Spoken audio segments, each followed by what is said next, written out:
I have hit I've hit record and we are starting. Um, Fantastic. Welcome to Random Access Memories with me and Lee. It's a podcast YouTube thing where I invite a guest on every however often I do this, and they talk about a retro game that means something to them. This episode we've got Holly. Now, some people will know you. Yep. Some people may have heard the name but not seen your face. You work with Neil at the Right. cave. Where is the cave? It's not Stroud, is it? It is. It is. It was just outside Stroud, a place called Just Shelford. outside Stroud. I still Yeah. haven't been, which is I terrible. know. You have to come down. Please come down and visit us. It's just that little bit too far. I am thinking if ever I if ever I get married again, there's a clue for you kids. Yeah. I would like to have a stag day Oh, in the cave. Now I don't drink, so it will be cups of tea and fizzy pop. I kind of like the idea of that, of just getting a load of friends, bringing my boys along, coming to the cave and just playing we, Chucky Egg. you know, we do corporate events. We do private bookings. I know you do. So that's the idea that's bubbling in my mind, but it's a little way off. Yeah. Anyway, so the cave, it's a computer and gaming museum. What is your role? How did you get involved in it? I guess is the So, question. so first off, the cave. There's the cave and the arcade. So the cave Yes. and the arcade archive and Heba. We're all together. We're called what's called the Retro Collective. So we work as a team together. And I'm the director of the arcade archive. Okay. I help out in the cave. The cave is purely Neil. So But it's we are, three separate entities that are kind of coming together under one umbrella. yeah, we work together under one umbrella. We are sort of merging cave stuff and arcade stuff together because Neil owns a share of the arcade, and I own a part of the Okay. arcade. So there are big things happening this year, hopefully, on how that happens.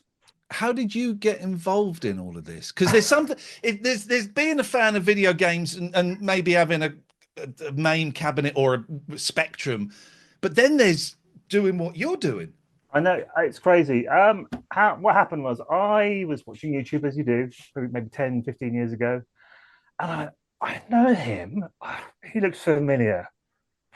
Yeah, I know him. I used to work with him. So I sort of followed this chap and watched him grow his channel. And then And this was Neil, was it? this was Okay. Neil. And then when he opened the cave and the museum, I thought I'm going to go along to that. So I emailed him. So I'll become an official cave dweller. So I signed up for that, paid my subscription, and emailed him. Said, "You won't remember it. I'm very different. I've changed these days." And we were never friends. We were passing acquaintances Okay. at Merlin Entertainment. We both worked in IT. Went along, and the first day I loved it. I loved everything. I met Rob Dev, who's also fantastic. I Yeah. met Alex, who was with us at the time, and he had the arcade. He was just opening the arcade, and I talked to him about all the arcade machines I dreamt of working on. I really want. I thought I'd never get to work on these, and by the end of the day, I said to Neil and Alex, I could probably give you maybe one day a month help. I can come up, do some repairs, help you out. Yeah. I live in Devon. I live three hours away from. Oh, I didn't realize. Okay. Yeah. I'm on side of Dartmoor. It's snowing outside right now.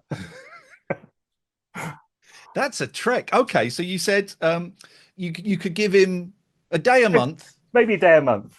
I don't think I've not been there every Friday and every other day that I can possibly manage since that's what's that nearly 3 years ago. But you must be making a lot of money, right? You guys are like No, imagine. no, I went to the directors of my day job to say, "Can I have a pay rise?" What for? I need a pay rise so I can pay more money for the cave. Right. So No, is this your full-time job now? Are you still doing a day a week, a day a I'm month? st- How is it working? I'm still doing so. I'm doing whatever hours I can. Right now, I'm sat at my workbench. I've got a CRT chassis here in front of me. I don't know if you see that. Okay, yeah, yeah. I'll be working on that after this call. But I do have a day job, and I do that flat out as well. But every waking moment I can, I will jump in the car, drive up to Stroud. I was up there yesterday. I will probably take tomorrow afternoon off and Friday, depending on what's happening, and go up there. I'm up there all weekend because I'm there for the running the place. Why do you do it? What do I'm you get from it? passion, the love. Right. Neil has made a lovely museum. It's Yeah. very infectious. You just get soaked in and love it, and all that lovely nostalgia washes over you, and you're back in the 80s and 90s and loving it. And the people that come, they're fantastic. I love doing meet and greet. I love giving people a tour of the place. I love taking them around the back and showing them behind the scenes and Yeah. some of the secrets, and making sure everyone goes away feeling like they've had a special day and they're special. That's a great feeling. What is your typical day like when you're there? 3 hour drive through the So snow. yeah, so Saturday I will get up at probably just before 5, jump in the shower, get on the road, stop at the first garage, fill up, cup of coffee, carry on, flick on a podcast, either yourself Okay. or Reese or someone else. Just keep Uh, me company. Reese is the glue that holds all of this together. He's been mentioned in every episode. Oh, Good for shoots. him. No, well deserved. You know, No, Reese is lovely. I want people to know him who don't know him. So you That's listen it. to a bit of Reese. Bit of Reese. So go up there. I'll have left. So I'll make sure I've left here by 6 o'clock. I'll have got there by 8 o'clock.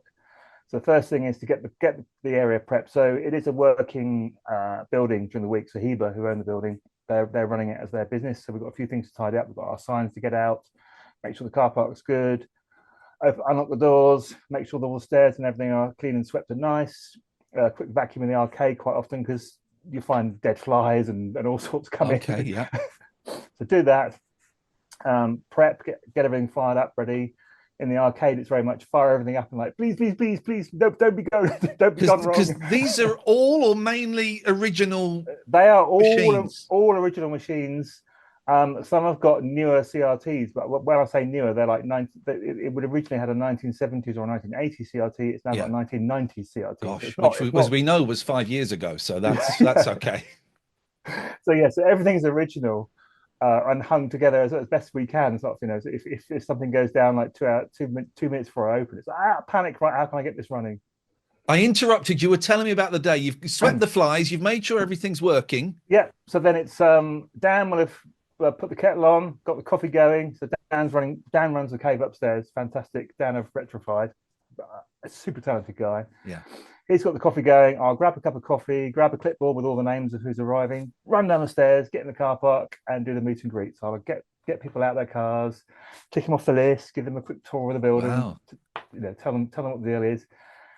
We've got radio systems now, so I know what's going on up in the cave because the cave, the morning session is normally the cave. Right. So I'll hold them together. So we've got a good crew in, and I tell them they'll have all followed, or a majority will have followed it on YouTube. They'll have seen this whole place build, and it's very strange because when you go in first, as I did, you've seen Neil build this, you've seen us build this, Yeah. and it's like a living room, but you've never been in it, and you walk in and you get hit by this weird feeling that it's like I know all this, but I've never been here. I once went to the set of Coronation Street and walked into the Rover's Return, I and it was imagine it's like, similar. go on. Yeah, I imagine that's very similar. Yeah, Yeah, it's like I know this. I know and I know that spectrum is there yeah, because I watch all of yeah. Neil's videos. So yeah, that familiarity of I know it, but I don't know it. Absolutely. So I do that. I'll make sure everyone's in. Then once everyone's arrived, I'll go on up. I might do a quick tour around, make sure everyone's okay. If they want anything specific, we quite often have something. Oh, do you remember so game? It was written by my father's friend's fathers. Wow, And yeah, it's like, right, hang on a minute, let me find it for you. We'll find the game. We'll put it on whatever they want. incredible. So we have all that, and then by about lunchtime, I will then go downstairs, finish doing the arcade, get that ready because the afternoon session is the arcade. Yeah, Then we go straight through. We have an hour changeover break, so I'll let people know where they can go and eat. Or if the weather's quite nice, then welcome to use the facilities we've got outside, yeah, a picnic or something. Then I'll do the whole arcade session again, meet and greet, prep them, challenge them to a few high score games, get the kids having fun, and take them off in ones and twos and show them sort of what's our workshop and storage areas, and show some of the projects that are coming along that they can't see. We can't film just yet. yeah. I love it. And then end of the day, pack it all up, jump in the car, and drive 3 hours home again. And then that's when I get to flick on This Week in Retro and listen to the lovely Dave. If you and I spoke to Dave earlier this week. If you're listening, probably a month ago, I'm not quite sure. And This Week in Retro is again, it's a great pod. That Reese and the Amigos, the ones are the reason I'm doing this podcast because of them. Are you mainly When I see you on the channel, Yeah, RMC Retro, long way from Retro Man Cave, which is what you used to call a million years ago. You absolutely. tend to be fixing old TVs. Yeah, Is that your it's that. area of expertise? It's not really my bag as such. It's becoming my expertise area, my passion, but it's not really. My passion is just electronics and software because Okay, those are the two. It was only CRTs because no one wanted to touch them. right. And it's like, well, I've done CRTs for the best part of my life since the early 80s. Fine, I'll take on the task. So it's become my bag. It's not, I've just fallen into it. I do like it. It's great. Let's look at your game. I'm often aware this is about talking about an old game, and we did one show. I can't remember who with, and we got to the last 2 minutes. Went, oh, we should probably mention the game. So you're asked to bring a retro game. The term retro is incredibly loose because it means so much to different people. What have you got? So I haven't got the physical copy here because Doesn't matter. it's in the cave, of course. Yeah. where most of my stuff is. I'm going to choose. I thought hard about this. I'm going to choose BBC Micro, Okay. Well done. and I'm going to choose a game called Monsters by Acornsoft. So one of the very early games. Yeah. Talk to me about. I'm aware of Monsters. I will share my experience with it in a bit. I'm so glad you chose the BBC. Yeah, it's passion to me. So my experience was my first home computer, not my first computer as such, but my first home computer was a Spectrum, which I pestered my mum to get for me, but that's another whole story. I had my Spectrum. I loved it. It was great. I remember going to big schools after the Christmas I got it, bragging about it to friends and would be friends. And then another friend of mine invited me back to his afterwards. And his dad was the college professor for our local town, and he had all the BBC Micros at home, basically. Wow. So I went into his bedroom and he had a BBC Micro and a disk drive, and he fired up Monsters. And I fell in love with the BBC Micro, and I fell in love with that game straight away. That's an unusual route to go from Spectrum to BBC because normally it's the other way around. You get the BBC because it's educational, because they got it at schools. And everyone with the BBC would look longingly at the Specky or the Commodore, but you went the other way round. Why? I went the other way around because my first actual computer was at my mother's company. So my first computer I got to play on and write games and have fun was a PDP-11 Model 40 clone by Honeywell in 1977. Blimey. Okay. Yeah. So I went big and then went down. Yeah. So I love this. I had a BBC, never had the disk drive. The Cumana disk drive was the one, and they had them at school, and just the feel of those discs and the sound that clicking noise, and then suddenly you've got a game or a menu of games in about, and then when we worked out how to hack the discs so you could pull the game. Anyway, what was it about Monsters? I don't. What was it? So I'd come over from obviously the Specky and its bloops and bloops and weird noises as, as it would make, and the color clash, which I loved, but the bead was just crystal clear, no color clash, lovely. So it had had three-tone generation sound chip, and it was my friend. It was the friend I best met. I obviously quite liked him. so I got to go hang out at his and play Monsters, and it was just a really fascinating game. I loved it. It was different from all the others. I hadn't seen it. I didn't realize until quite recently, probably 10, 12 years ago, it's actually a clone of Space Panic from the arcade. Space Panic, yeah. But I didn't know that for a long time. I just knew it as Monsters, the beat game. And it was Acornsoft. And Acornsoft, the two things I like about Acornsoft games was the big boxes you'd get where you sort of had to open it, and it was, and the brilliant title page. It was Acornsoft, wasn't it? That had that colourful acorns, and then the type in the middle. They quite often, those early ones, they also, like Firebird did, they had a screenshot of the game, so you could actually see the game playing. Yeah, big. It was a big A5, wasn't it? A5 package. Yeah. Vacuum formed inlay. I know it's vacuum formed because later on, when me and this friend decided to write software, we tried to recreate those packages. Went to a printers and they said, "Yeah, have you got £10,000? That's how much it costs to make that." So hang on, what software were you trying to create?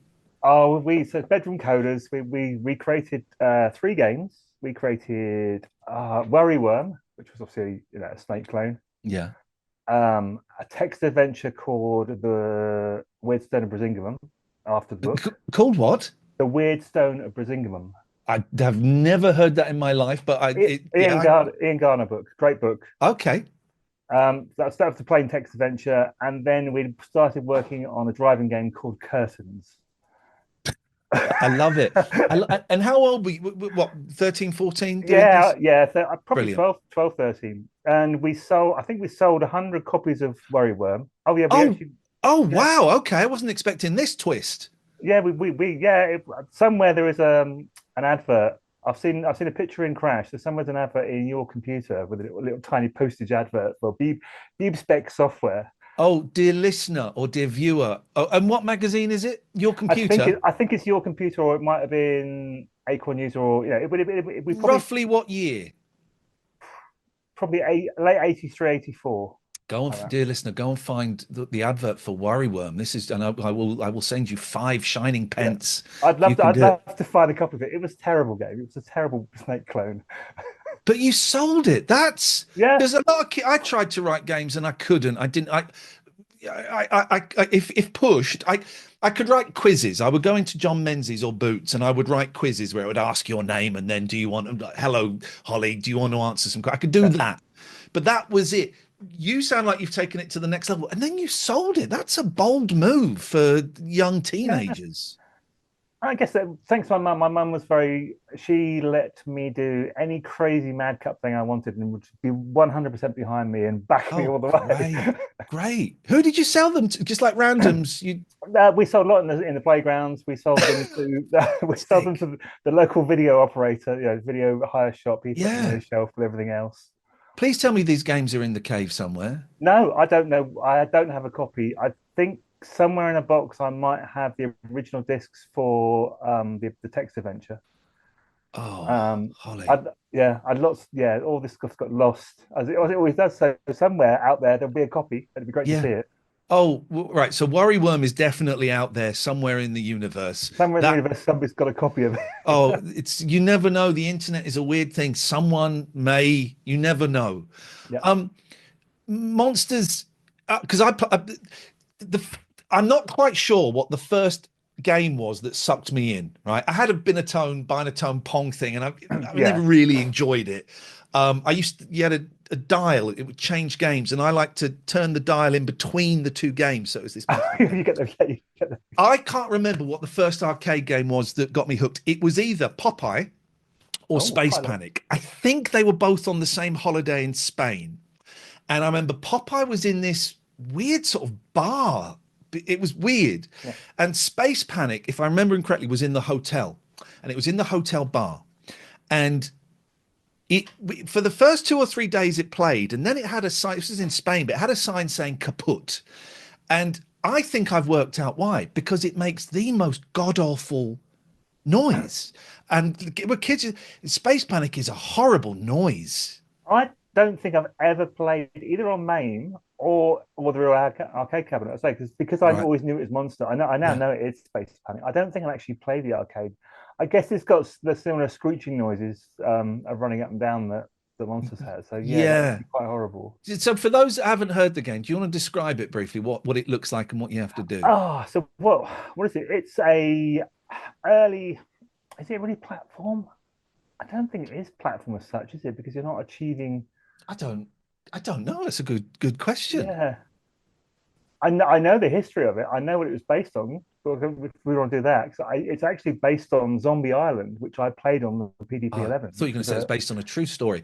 Zombie Island. I don't know Zombie so Island. Zombie Island was a ASCII text game. Yeah. Basically, you have a screen with a load of bracket circles, and I think you're an X. No, are you an X? No, you're the M.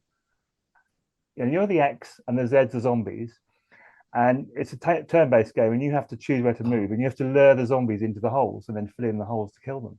So the point of Monster, and I called it Monsters, it is Monster, isn't it? Yeah, Is you've got 5 or 6 levels with ladders, and you've got to dig yeah, holes. The monsters fall in, and then you've got to smack them over the head 3 or 4 times. yeah. Well, fill in the hole is what you're doing. You're filling in the You're hole. filling it in. Yeah. Did you? I got good enough on Space Panic.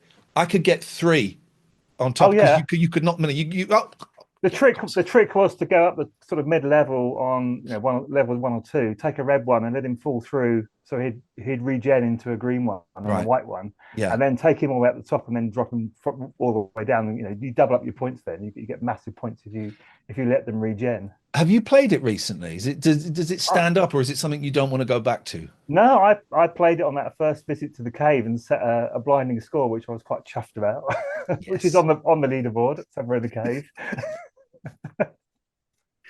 Um, so you ended up getting a BBC, or was it just at this kid's No, house no, that no. you'd go and play? After pestering my poor parents to get this BBC and having one of the really early Spectrum 48K ones, I had it pretty much 2 or 3 weeks after it came out, that early. And having seen the Beebs, I then spent every penny I had saving up for a Beeb, sold my Spectrum to somebody, went to Yeah. Tottenham Court Road, Oh, and bought myself a Beeb. you went yourself. Where did you live in London, No, or? no, no, no. This was a trip to see my grandparents who lived in London. They lived in Putney, and I, and the same friend and I traipsed up and down Tottenham Court Road, trading off all the shops against each other, trying to get the best deal. oh, I used to love doing that. I remember Yeah, 26 years ago, 1998 or 9, going up and down trying to find a VHS that would play NTSC and PAL. yeah, And you'd go into one and you go, oh, it's 250. Okay, thanks. yeah. Next one. Well, this guy says 250. I can do you 225. Okay, Right. I'll be back in. Yeah, I used to love that. exactly. Well, I was 14, 15 with my same friend doing the same thing. But Um, Beebs were expensive.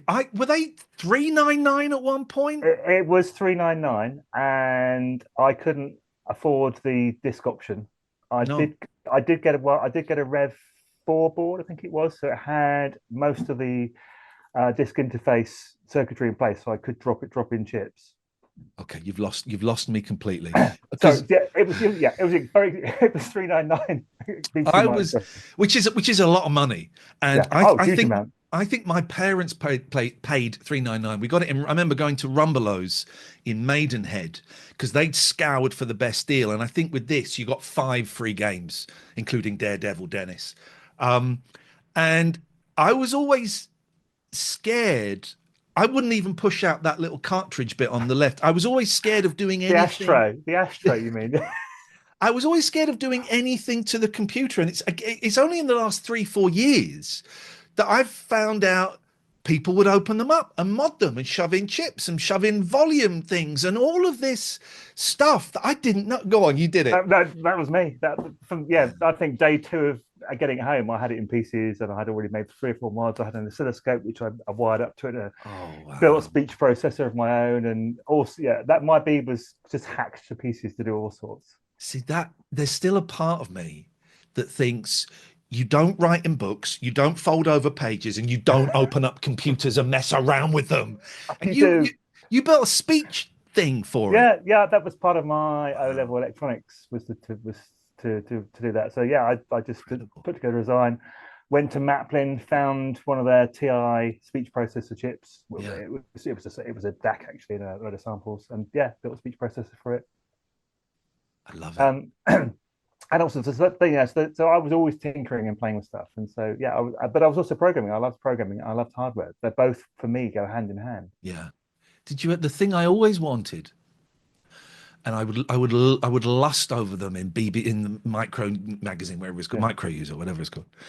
Acoustic couplers.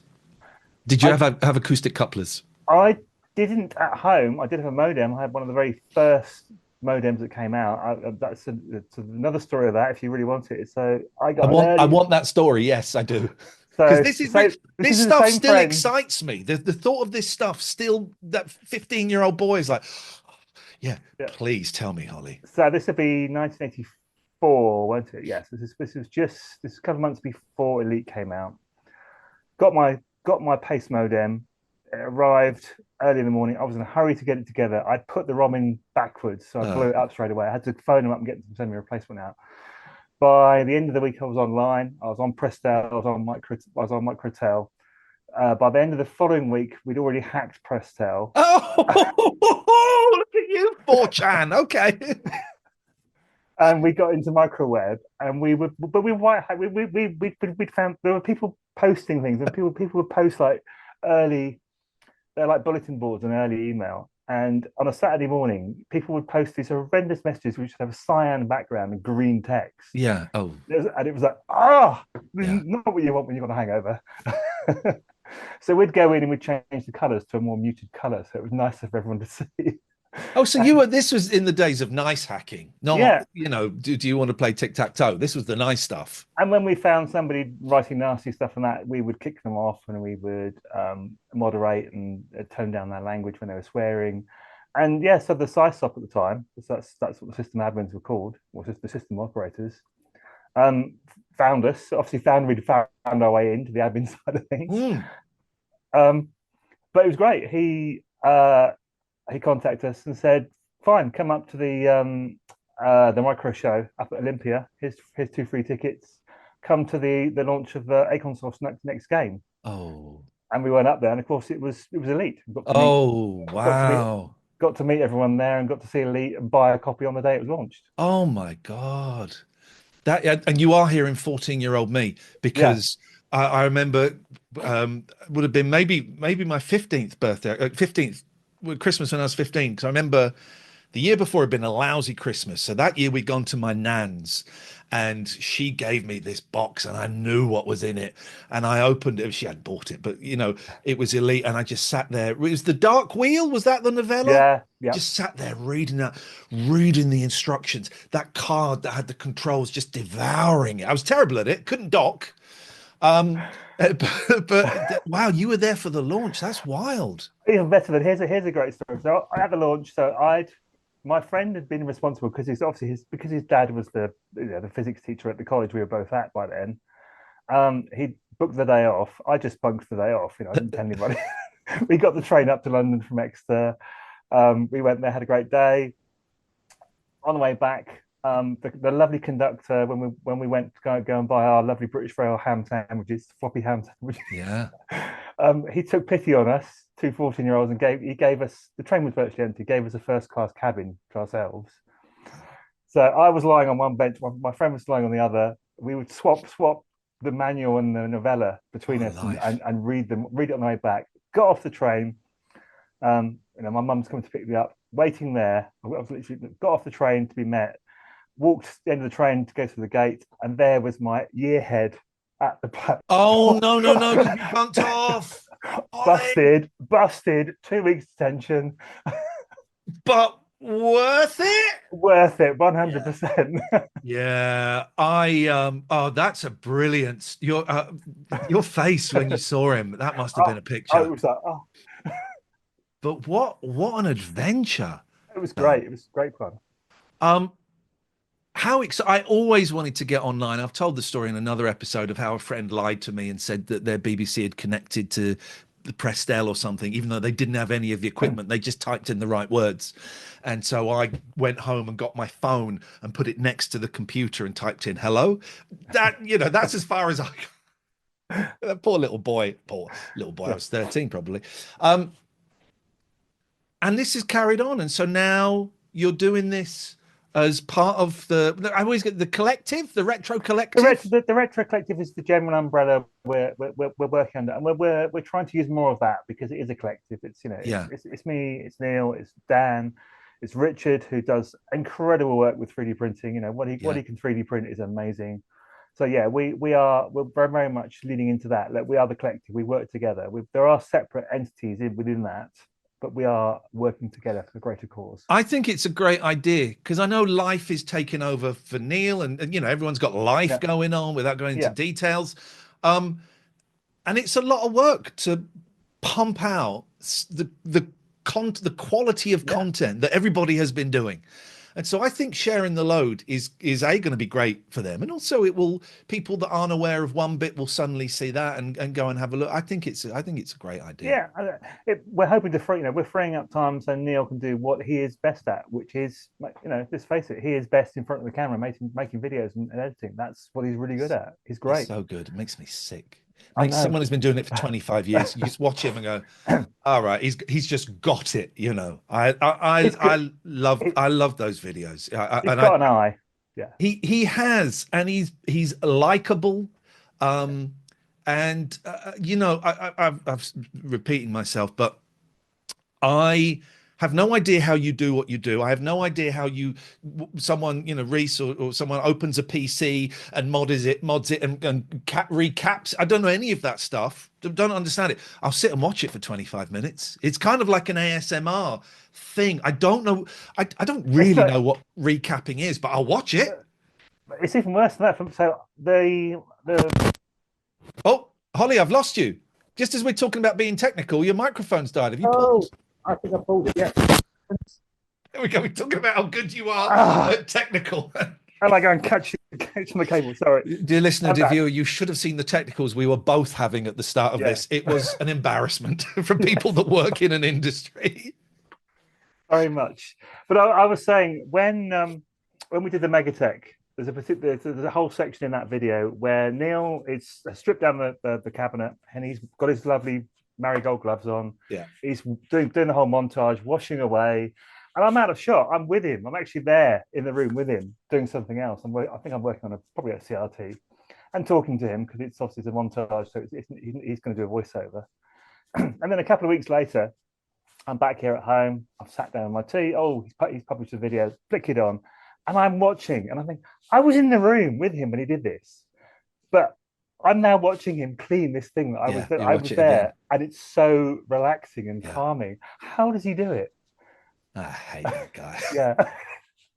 Holly, we're done. Thank you so much. How was that? Because I know you tend to be behind the scenes a little bit more. Was this okay? Yeah, like I said, are we recording or is this off camera? Well, let's chat off camera. We're recording, right? So we'll chat off camera. But listen, it's so lovely to see you. Thank you so much for doing this. Is there anything you want to plug? Where do you want to send people? I want to send everyone to your channel because they need to. They need to. I need. They need the latest on the Super Sega system. I was trying not to mention that. This is going to go out in probably 4 or 5 weeks. So who knows what's going to happen in that world? I'm hoping there'll be all sorts of stories.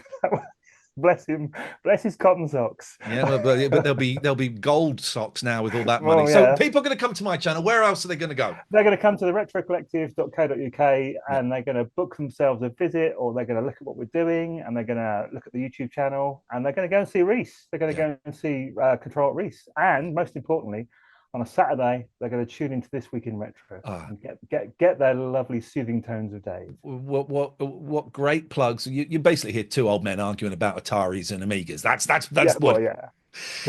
It's been so lovely to see you. Thank you so much for joining me. And goodbye, I guess.